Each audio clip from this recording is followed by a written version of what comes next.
প্রথম থেকেই তো হয়ে আসছে এটা। এটা আমাদের মানে পূর্বপুরুষরাই করে এসেছে, যারা কাজ করতো আগে। তো এই মহালয়ার দিনটাতেই চক্ষুদান করা হয়, এটা একটা নিয়মের মধ্যেই চলে এসেছে, আমরা সেইভাবেই করি।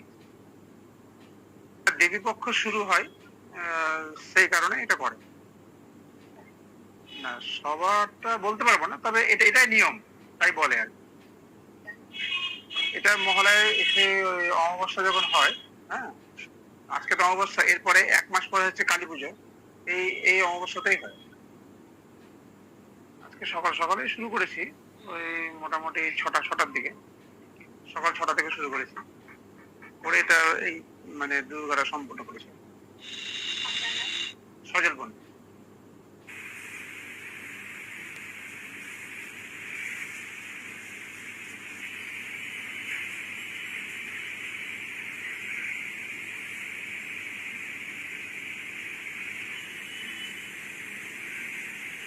বাড়িতে এসে তুমি আসো, বাড়িতে আসো, ঠিক আছে।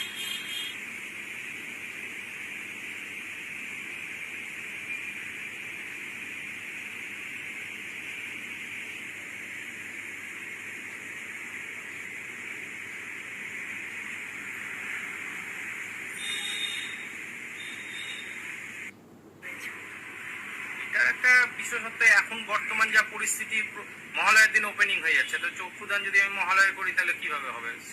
ওইটা একটা বিশেষত্ব আছে। ওটা সাধারণত বাড়ির প্রতিমাগুলো যেগুলো থাকে, বাড়ির প্রতিমার ক্ষেত্রে কিছু রীতি আমাদের মানতে হয়।